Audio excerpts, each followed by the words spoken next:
Una sociedad se vuelve grande cuando los hombres viejos plantan árboles en cuya sombra saben que nunca se sentarán. Un proverbio griego de una época mucho antes de los problemas de nuestras economías modernas o el estudio de la economía en sí es tan cierto hoy como lo fue hace miles de años. ¿Pero realmente vivimos según esta idea? Por primera vez desde la Revolución Industrial, las generaciones sucesivas no se están volviendo más ricas que sus padres.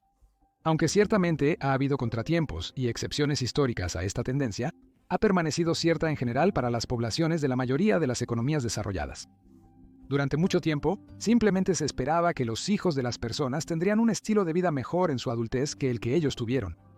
Pero hoy en día, esa expectativa ya no existe. De hecho, la mayoría de los jóvenes profesionales solo pueden aspirar al estilo de vida que tuvieron sus padres. Las generaciones jóvenes encuentran más difícil obtener trabajos confiables, pagar viviendas, formar familias y ahorrar para el retiro. Esto a pesar del hecho de que el mundo es mucho más rico hoy de lo que fue en cualquier momento del siglo XX, cuando los baby boomers estaban ocupados construyendo sus fortunas ahora inexpugnables. Entonces, ¿qué está pasando aquí? ¿Cómo es que un mundo que es más rico en general está produciendo generaciones que son más pobres que las precedieron?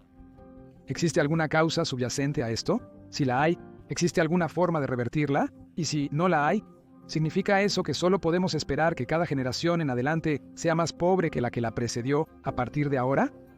Oh, y supongo que probablemente también valga la pena preguntar, ¿importa esto si todos eventualmente van a morir y pasarán su riqueza de todos modos? Aquí hay una pregunta para todos ustedes. ¿Es mejor nacer en una gran cohorte con muchas personas de la misma edad que tú, o en una pequeña cohorte con no muchas personas de la misma edad que tú? La teoría económica tradicional sugeriría que una pequeña cohorte es preferible. Significa menos competencia por trabajos, viviendas, programas sociales, lugares en buenas escuelas y, a nivel macro, menos competencia por cosas tan básicas como los recursos naturales. Entonces, ¿cómo explicas que los baby boomers, a pesar de ser parte de la explosión demográfica más grande de la historia, sean en conjunto muy ricos? Bueno, Lord David Willetts, un político, demógrafo y autor británico, sugiere que lo contrario puede ser cierto, y que en un sistema democrático, ser parte de una cohorte más grande es en realidad preferible porque le da a ese grupo más poder de voto en cuestiones generacionales y más influencia en los mercados. Cuando los boomers eran jóvenes, apoyaron políticas que los favorecían. Educación superior gratuita o de bajo costo, sistemas de apoyo familiar y fuerte bienestar social. Al alcanzar el auge de sus carreras, su voto cambió nuevamente, favoreciendo menores impuestos sobre la renta, menos regulación empresarial, más protecciones a la industria nacional contra la subcontratación y competencia global, y en menor grado, leyes de zonificación que protegerían el valor de sus viviendas. El impulso hacia los suburbios con requisitos obligatorios de construcción de viviendas unifamiliares resultó en casas más grandes y ubicaciones más deseables debido a la limitada cantidad de viviendas familiares que se podían construir allí. En los 50, las casas eran esencialmente una mercancía. La mayoría del gasto estaba en la construcción de la estructura misma y no era irrazonable que los autos de la familia costaran más que la casa familiar. Avance rápido 50 años y esas casas ahora son inversiones tanto como lugares para vivir. En la vejez, los baby boomers apoyan con su voto los beneficios de jubilación, pensiones, infraestructura médica y eliminación de impuestos sobre la riqueza, aún a costa de los esquemas que les sirvieron en su juventud. El trabajo de David Willett se enfoca en el Reino Unido, y aunque hay personas que votan por el bien común en lugar de su interés personal, en promedio se observa esta tendencia en el último medio siglo en la mayoría de las economías avanzadas. En mi propio hogar de Australia, por ejemplo, las elecciones federales de 2019 se decidieron más o menos por una decisión política que reduciría la eficacia fiscal de las cuentas de jubilación australianas. El partido que abogaba por mantener la estructura fiscal favorable ganó, principalmente gracias a los votantes mayores de Australia. En una elección reciente, el partido opositor dio marcha atrás en su plan de modificar los impuestos de las cuentas de jubilación y obtuvo una victoria contundente. Un estudio de las elecciones británicas de 2017 encontró que los votos para los partidos conservadores pasaron de estar divididos entre ricos y clase trabajadora a estar divididos entre jóvenes y viejos. Gran parte de lo que he discutido proviene del libro de Willett, The Pinch, y una conferencia que dio en la Real Institución. Vale la pena leerlo si te interesan estos procesos demográficos. Actualmente, políticas gubernamentales favorables pueden beneficiar enormemente la acumulación de riqueza. Imagina cuánto mejor estaría el millennial promedio si recibiera educación universitaria o secundaria gratuita. Esta diferencia sería crucial para que muchos jóvenes puedan dar el enganche de una casa, incluso si todo lo demás fuera igual. Ese es el siguiente gran problema a considerar: la división de la vivienda. La teoría de la pequeña cohorte de David Willett probablemente omite, o al menos no enfatiza, un detalle importante que dio a los baby boomers otra ventaja sobre las generaciones sucesivas. Y no es simplemente que pudieron comprar casas cuando eran baratas. Ciertamente eso no les perjudicó, pero es más un síntoma de un problema mayor. Eran una gran cohorte en un mundo pequeño. Tenían todo el poder de voto y apenas ninguna competencia. En los años 50 y 60, la población mundial era aproximadamente un tercio de lo que es hoy. Y no para empezar un tema aquí, pero si eras un hombre blanco en los países en los que nos estamos enfocando principalmente, tu competencia era aún menos severa. Así que esto devolvió todas las aparentes compensaciones que habíamos pensado. Había menos competencia para casi todo, incluso empleos, ya que los empleadores tenían una mano de obra más reducida para seleccionar. La baja participación laboral de las mujeres redujo la oferta y el poder de negociación de los trabajadores. Pero también implicaba que generalmente se encargaban de las labores del hogar, reduciendo los costos en cuidado infantil, alimentos y mantenimiento general. Los ingresos más altos y menores gastos permitían que las casas se pagaran con solo un año de ingresos. Sí, tuvieron que soportar tasas de interés más altas, especialmente en los 70 y 80, que fueron sus décadas pico de compra de viviendas, pero realmente no hizo la diferencia que haría hoy. La casa media en los Estados Unidos en 1985 costaba $82,000. El precio medio de una casa que buscaría un comprador primerizo es de alrededor de $82,000, lo que significa que el 50% de las casas serían más baratas que eso.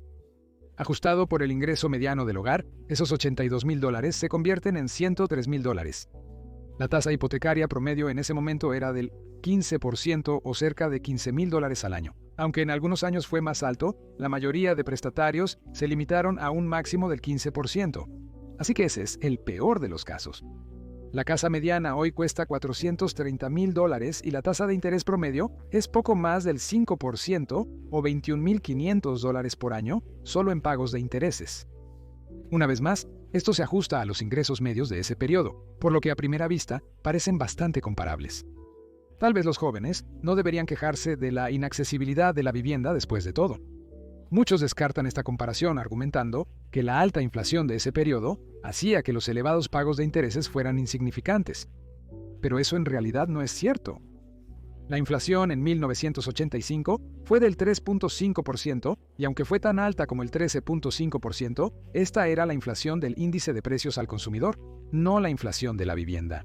Los precios de las viviendas en estas décadas tuvieron un crecimiento relativamente moderado. Era todo lo demás lo que se estaba volviendo caro. Esto contrasta con la situación actual, donde el aumento del precio de las viviendas excede la inflación. Pero ese no fue el caso en los 70 y los 80. En resumen, el argumento de la inflación no es del todo válido. ¿Es justo quejarse de lo fácil que fue para los baby boomers comprar una casa? Bueno, no. Aún así, lo tuvieron fácil por dos grandes razones. Sorprendentemente, las tasas de interés más altas les beneficiaron en cierta forma.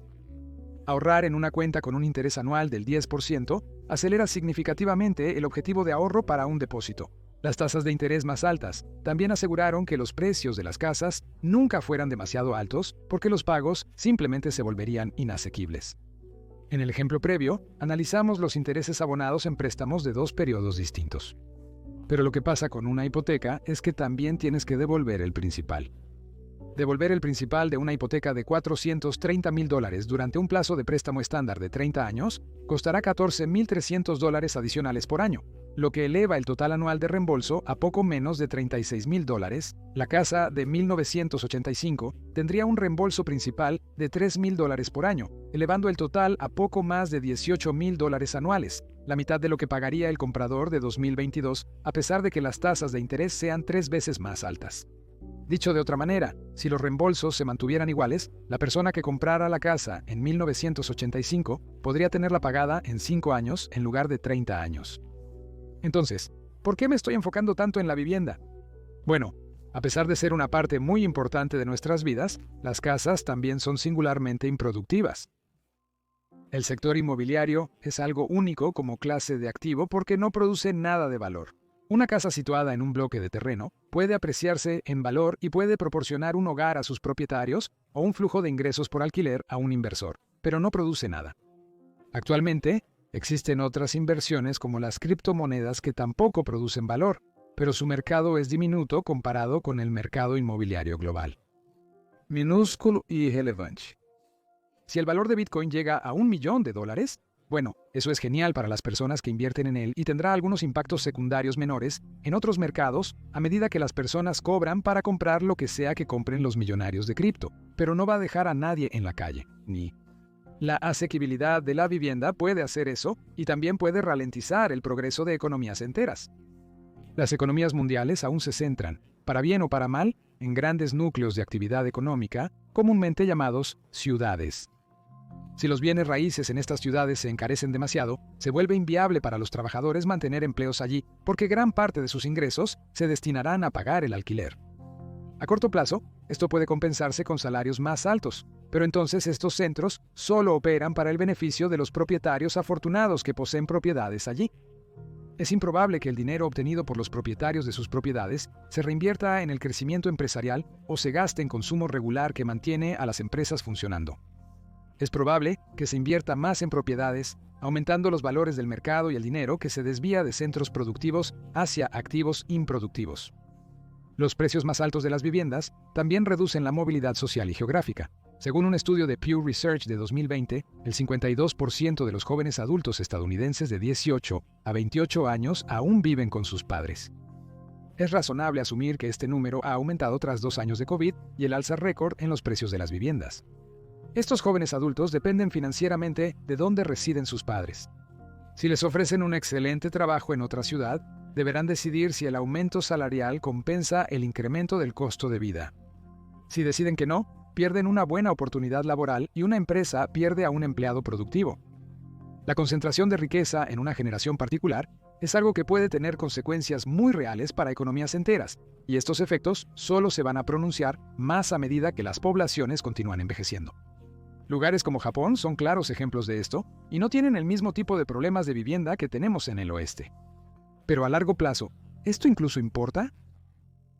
No quiero ser demasiado morboso aquí, pero las personas eventualmente mueren y su riqueza se transferirá a sus hijos o algún otro beneficiario. Por consiguiente, la acumulación de riqueza en una generación es un problema pasajero. De hecho, hice un video completo el año pasado sobre la gran transferencia de riqueza, que es el proceso de los baby boomers muriendo y dejando su riqueza atrás. El problema que descubrimos en ese video fue que gran parte de la riqueza que se está transmitiendo viene en forma de negocios familiares privados. En resumen, el problema con eso es que a menudo estos pequeños negocios necesitan al dueño para continuar las operaciones, y las personas que están a punto de heredar estos negocios no están dispuestas o no pueden dirigirlos. Las pequeñas empresas son una gran parte de la economía y perderlas causará mucho daño. Un rayo de esperanza es que los herederos pueden vender estos negocios a personas con las habilidades y el deseo necesarios para dirigirlos. Quizás los vendan a personas que han obtenido el dinero que necesitan para comprar el negocio de sus propias herencias. El problema aquí es el tipo de personas que realmente recibirán este dinero. La mayoría no hereda dinero de sus padres fallecidos hasta una edad avanzada, cerca del final de su carrera o al inicio de su jubilación. Si les transmiten el dinero, es probable que lo usen para financiar sus propias jubilaciones y luego transmitan lo que quede a sus propios hijos mayores. El dinero acumulado en manos de las personas mayores significa menos oportunidades para que los jóvenes hagan todas las cosas que hacen para construir una economía funcional. Comprar casa, obtener trabajo y formar familia para tener trabajadores que manejen la economía. No puedes manejarla con gente esperando envejecer para hacer algo. Los economistas lo llaman problema de riqueza intergeneracional. Me gusta llamarlo paradoja del príncipe Carlos, pero hay que abordarlo. Impuestos a la riqueza y patrimonio son soluciones propuestas, pero serán impopulares entre el bloque de votantes que nos trajo aquí. La última cosa que debemos preguntarnos ¿es todo esto culpa de los boomers? Sé que un poco de pelea intergeneracional es divertido, pero culpar a una sola generación de nuestros problemas económicos actuales no va a ser muy productivo. Votar en función de tus propios intereses y que se promulguen políticas en el mejor interés de la mayoría es la base de la democracia, y no creo que nadie vaya a argumentar razonablemente que esto es algo malo. También es crucial observar ejemplos de economías donde esto no ha ocurrido. La segunda economía más grande del mundo, China, es un gran contraejemplo. Sus baby boomers generacionales son conocidos localmente como la generación perdida porque pasaron la mayor parte de su vida laboral en un sistema económico disfuncional. También eran muy mayores para beneficiarse realmente del rápido crecimiento económico ocurrido en las décadas posteriores a la apertura de la economía. Esto implicaba que, a pesar de ser una gran parte de la población, no gozaron de la misma prosperidad económica que sus pares occidentales. La prosperidad económica también fue algo que los baby boomers disfrutaron que no necesariamente estaba bajo su control. La segunda mitad del siglo XX fue muy pacífica, según los estándares históricos. El mundo también se abrió al comercio internacional y el crecimiento se puso en sobremarcha por la abundancia de energía barata en forma de combustibles fósiles. Fue un gran momento para hacer fortuna, y la gente lo hizo, que probablemente es la última pieza del rompecabezas. Una vez que las personas se vuelven extremadamente ricas, y estoy hablando de multimillonarios y billonarios aquí, normalmente no vuelven a ser pobres.